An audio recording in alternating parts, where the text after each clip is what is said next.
Hello, this is your host, Christina from Savvy Radio. Thank you for joining us for our Heartbeat of the World video series, where we're bringing you some of the top experts around the globe to talk about some of the greatest challenges facing our country and the world, and what we can all do to make the world a better place. James Corbett, who has been living in Japan since 2004 and started the Corbett Report website in 2007 as an outlet for independent critical analysis of politics, society, history, and economics.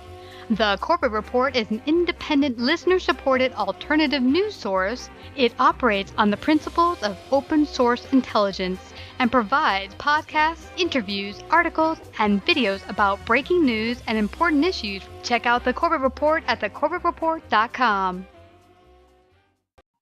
Hi, James. Welcome to Savvy Business Radio. I'm so happy to have you join us. It's such a pleasure. I think I told you before the interview that I actually never heard of you before January 25th. You did a wonderful interview with Lionel of Lionel Media. I'm a big fan of his. And you talked about a number of topics, including what you do, which is the Corbett Report. You have an open news source that's supported by your listeners and wonderful content. You had wonderful reports and articles. But the thing I think that made you the most famous was the 9/11 conspiracy theory. I was like, what is that all about? I had to check it out. Anyone wants to know about all that in 5 minutes or less, check out your video. But before we go to talking about deeper subjects, share with our audience a little bit about what brought you to creating the Corbett Report and your passion with news and such. Well, I've always been interested in the news, but I always, just like I think most people, just considered myself a passive spectator of the news for many, many years. And then it was 2006. I was living in Japan already at that point as an English teacher. Again, just minding my own business, not really thinking anything of starting a website or anything along those lines. And it was a very mundane event, an everyday kind of event. I moved into a new apartment here in Japan, and that apartment came with a free internet connection. And it was for the first time in a few years that I'd had the internet in my home. So I was discovering all of these new things that had popped up online in the intervening time, like YouTube and Google Video and video sharing platforms like that. And just me being me and being curious and in the types of subjects I am, I started watching documentaries and things online that probably I would never have been able to see in any other way. And through that, I started discovering really amazing, mind-blowing information about various subjects that I'd never heard before in all of my time. And as I say, I'm a politically interested person, and I've been, I follow the news and all of that, but I'd just never heard any of this type of stuff before. And it was through that I started, my curiosity was piqued, and because I had the internet, I could actually go and start looking at the actual source documents for a lot of the things that I was hearing about and seeing, oh, that really is true. Oh, wow. And once you start getting into that process, I think it's just a question of the snowball rolling downhill from there. So it was really literally within 6 months, I'd already decided, well, I have to start sharing this information somehow. And it's the age of the internet. So I thought, okay, I'll start a website. And then, so in June 2007, I launched the Corbett Report and never looked back. Hundreds of podcasts, thousands of videos later. Yeah, it's so amazing, this age of information. Actually, I heard someone say recently on a radio show I like to listen to, there's no excuse for ignorance today because the information's vastly out there. How do you discern what information is valid and not? How do you do that for yourself, research-wise? I think what is independently verifiable is the most important. I know I get this feedback all the time from people asking me, do you trust this person? Do you trust this website? Do you trust this news source? And my answer across the board would have to be no. And I don't think you should trust me as a person. It's not about the individuals. It's about the information and what you can independently verify. And so that's why I go back to the idea of source documents. You can hear about something like an Operation Northwoods, and it just sounds like craziness. And then you can go and download the actual declassified Operation Northwoods documents and read them for yourself and realize, oh, that's a real thing that really happened. And that brings a new understanding. And as you say, that is what's possible with the internet age. We don't have to rely on other people's interpretation of things anymore. More often than not, you can go back to the actual source documents. And I just noticed that. I'm working on an article right now about this new release of 930,000 new documents from the CIA, which has just put a big records archive online. And I was looking at some of the stories that have been written about this, and there was one that was in the Daily Mail about one of those documents, and they described the document and who wrote it, and they paraphrase some of it and tell you what it was about and why it's important. absolutely nowhere in that story did they actually link to the document itself. Huh. So I went on the CIA website and I searched for it and I found it after a couple of minutes. And I'm going to put that link in my article just to say why, what planet are these people living on that they still think that they can just write about something like that without providing a link to it so that we can read it ourselves? Do they think we're incompetent children? I don't get that mentality. So that's what the Corbett Report has always been about. It's been about open source investigation, linking to the documents themselves. So you don't have to take my word for it. It's not about me as a person. It's about what the documents say.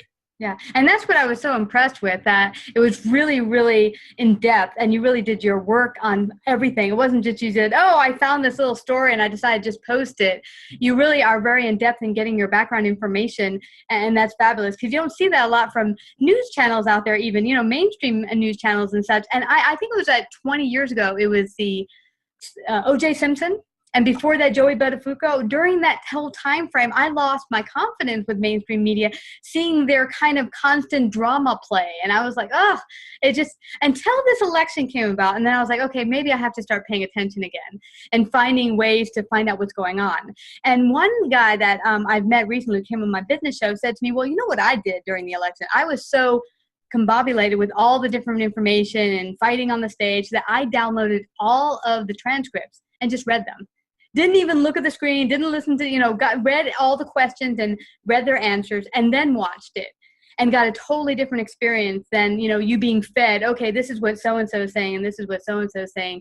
Is that how you've come to kind of go through the news sources yourself, get an understanding of, even mainstream media?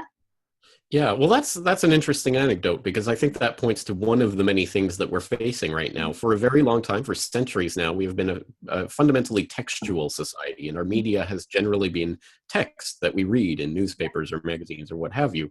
And then, of course, we had the radio as kind of an intermediary stage towards television.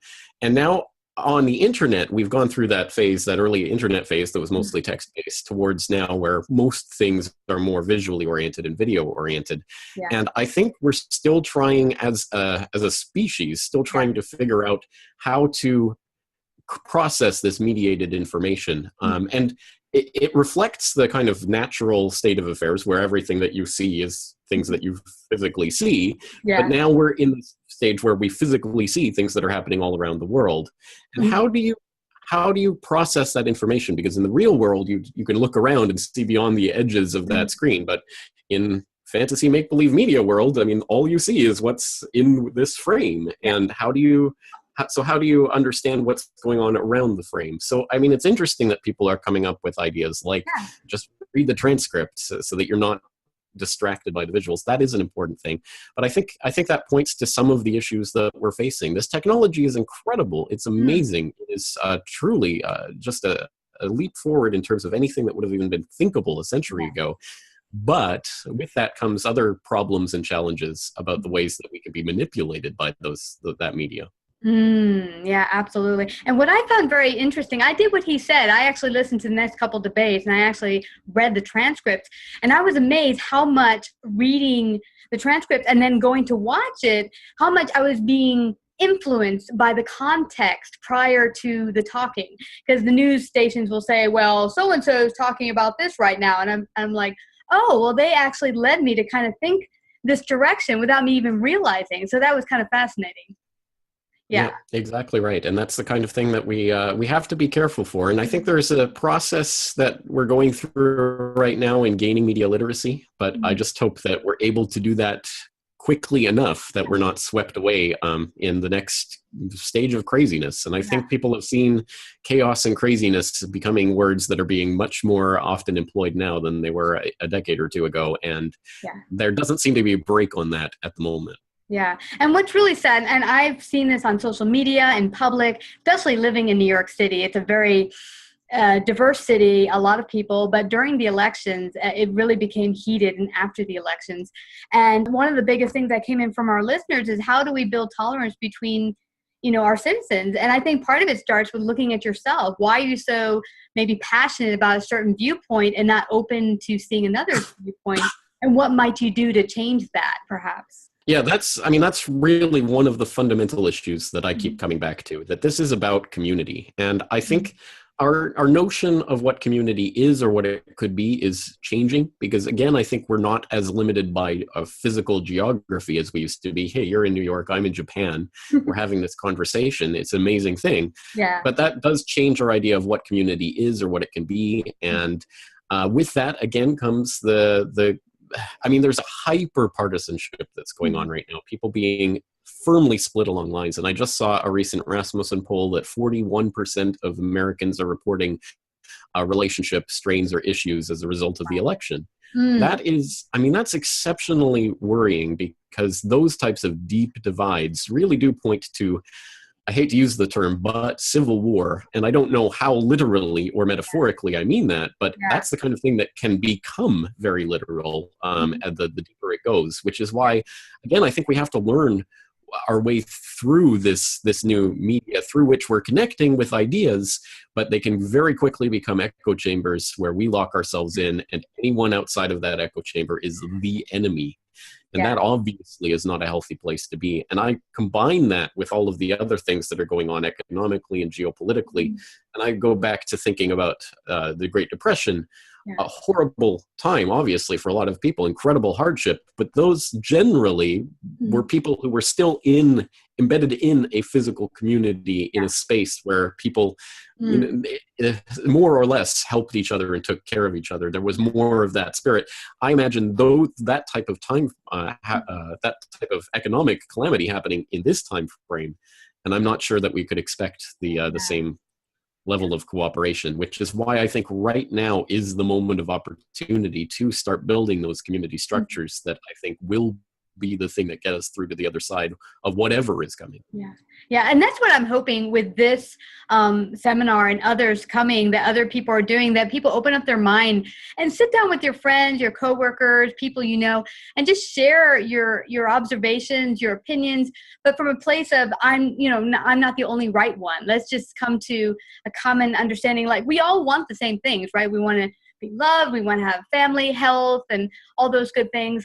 So we really do want the same thing. How do we come to the table and just be able to see each other's point of view without being angry or spiteful? And I don't know how much of you, do you see a lot of this coming about from tension from the media? Is media a big proponent, in mainstream media, for a lot of this tension, would you say? At the very least, it feeds into it. It is a feedback cycle. I don't have any definitive proof that it is being consciously fostered, but it certainly, at the very least, is a reflection of the tensions that are there. And then when we see that those tensions reflected back at us, it magnifies those. So it becomes a feedback loop, and it's exceptionally dangerous. Yeah. And I just saw a great video that put together just focusing on the word chaos and how much that is being used in news reporting over the past few weeks to describe everything that's happening with the new Trump administration. Chaos, chaos, chaos, chaos. And that, again, it feeds into itself. Even if we don't necessarily directly perceive it, we're hearing it and seeing it reflected back at us through the media so much that it becomes the way that we view the world. And then when you start to view the world through that prism, then it makes everything into chaos. So I think it creates the reality through the perception. Wow, that is fascinating, because that's exactly what I was saying before, that I was listening to the news, and as they would contextualize it or tell you, here's what's going on, I didn't realize I was taking in that information and allowing me to kind of cloud what I was looking at, no matter what it was. And so that's something, I guess, for all of us to pay attention to. As far as, you're in Japan, we're in the United States, what would you say is like the greatest challenge or crisis in the world and in the United States? There are so many, but I guess they're largely interrelated in so many different ways. I mean, the economic tensions and geopolitical tensions and societal tensions all play into each other. So it's difficult to know, I think, which particular domino will fall first. And right at this precise moment when we're talking right now, the U.S. tensions with Iran seem to be very worrying, considering that we know that there has been tensions there for many years and the talk of war for many years. But here I am in the Asia Pacific, and the things that have been said about China and the South China Sea and what will or won't be happening there, and Taiwan and all of those types of issues. Again, for decades and decades, the U.S. military has been wargaming the idea of China trying to take over Taiwan. What would happen? How would the U.S. come to Taiwan's defense? starting a new type of war.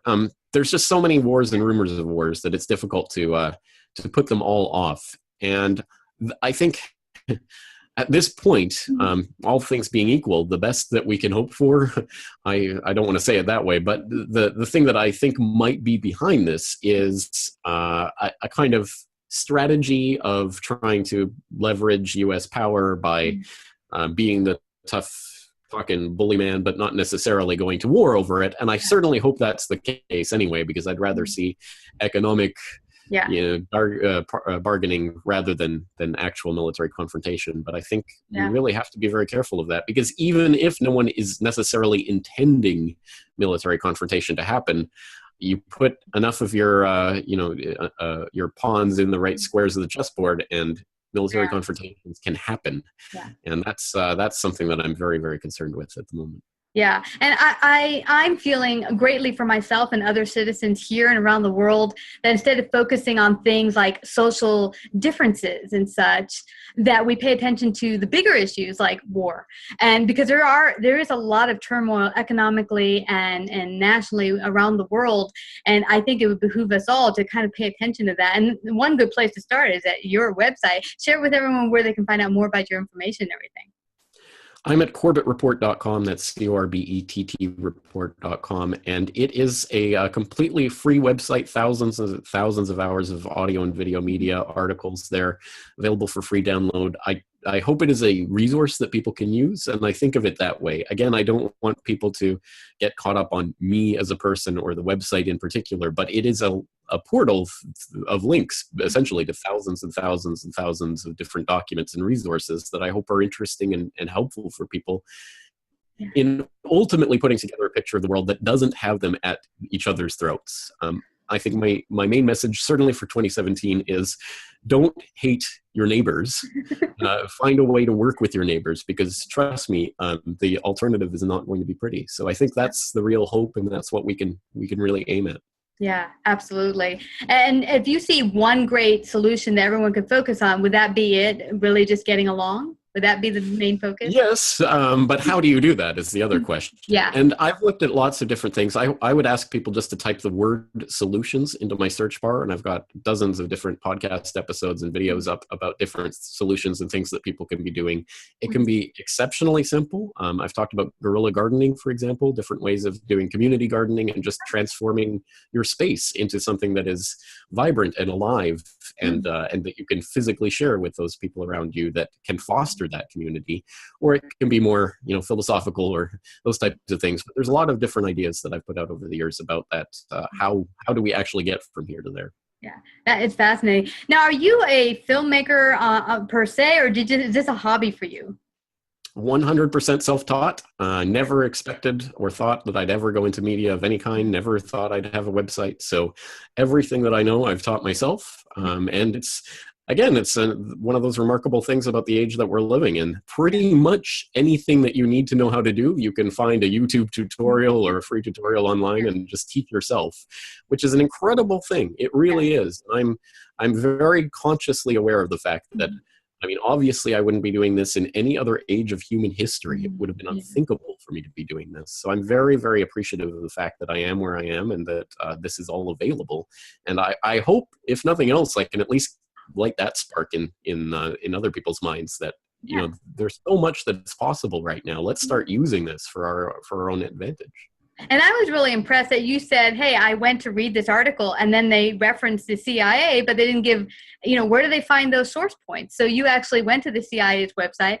I wouldn't even think that I, as a citizen, could download something from the CIA. So, that's the beauty of today with the internet, is that it allows us to be empowered as citizens across the world and to really educate ourselves if we desire to.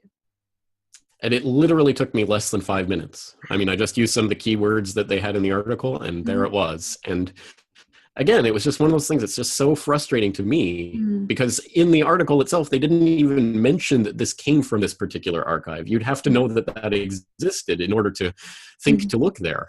So again, I think it's, honestly, I think it's people who don't understand the era that we're living in are still in charge of a lot of these dinosaur media entities, and they're being replaced whether they know it or not, and we are part of that replacement. Well, you know what's really awesome is I talk to people, and I don't think they realize, a lot of citizens, the power they have at their fingertips. And not just with the internet, but just in your life, that you really have the power to orchestrate and create the life you want. And we as citizens of the world have the same power if we come together in peace. If we come together in discord and fighting against each other, well, then we won't accomplish anything except a lot of war and strife. But this is a great age for us to come together in peace and really create wonderful things in the world. So, yeah. Exactly right. I don't know anyone on the planet who agrees with me on every point, and I don't know many people who agree with me even on my main points that I make. But, I mean, I'm talking about in my everyday, day-to-day real life, in real life. But I still have friends, and I still get along with them. I don't understand this attitude that people have, that they can only get along with people who agree with them completely on all these issues.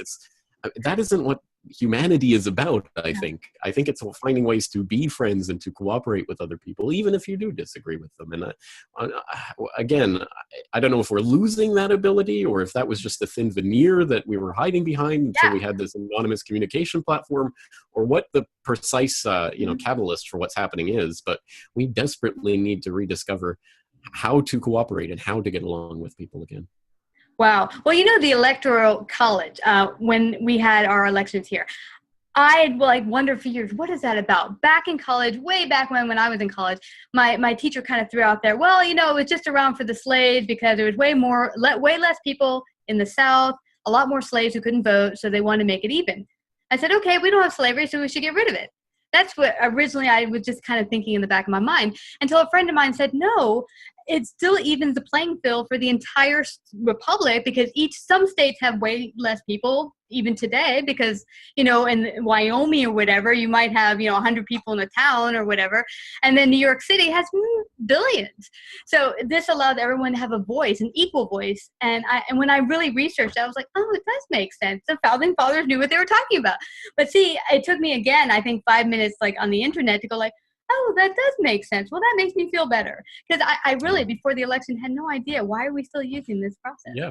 And I'm not even American, but I have read through the Federalist Papers and the Anti-Federalist Papers, and just seeing the level of discourse that those people were going through in order to try to find the best way to come up with some sort of governmental system. And hey, it certainly wasn't perfect, and it certainly had its faults, but there was some very, very serious discourse that was going on in just the regular kind of newspapers, and read what they were writing. I mean, these were sophisticated arguments they were putting forward based on historical understandings. It was some very, very intelligent people that were working on this problem. And I wish I could say that I see the same kind of opportunity for that discourse in our current day and age. But I hope so. This is one step. You're another step. Absolutely. Absolutely. Can I just ask you a quick question? I'm really curious. Why did you move to Japan? Just curious. I was just on a whim, more or less. I was a young man. I was looking for a way to kill a year while I would decide what to do with my life and make a little bit of money and see a new part of the world. Yeah. I had no particular interest in Japan. I had never studied Japanese or anything like that. I just thought, it sounds like a good opportunity. So I applied. I got a job. Wow. I flew out here. I was going to stay for 1 year. 1 year turned into 2, 3, 4, 5, 6. This is my 13th year now, and I have a family here. So that's the way life works. Yeah. Life happens while you're busy making other plans. I know. I've always wanted to visit, so I was curious how things come about. Well, I want to thank you again. This has been a fascinating talk, which I hope starts to open the door for some people to look further, to really start listening to their neighbor and their friends and coworkers and opening up the dialogue between each other. And I want to thank you for helping make that possible, and for coming to Savvy Business Radio. Everyone, please go to the CorbettReport.com. And again, thank you, Jane, for coming to Savvy Business Radio. Well, thank you for having me on. I appreciate it. After 5 years of creating exciting business content with amazing businesses from around the world, Savvy is now creating a new video series entitled Heartbeat of the World. This series will feature experts from around the globe. We will highlight and discuss some of the greatest challenges facing the U.S. and the world. Co-create with us and find out more at bit.ly/SavvyPatron. Savvy Business Radio, and runs in syndication on 8 AM/FM stations nationwide, including iHeartRadio and 6 podcasting platforms. To find out about our paid sponsorship opportunities or to become a guest and find out how we can help you get your message out in a bigger way, call 732-474-7375 or email Christina at savvybusinessradio.com.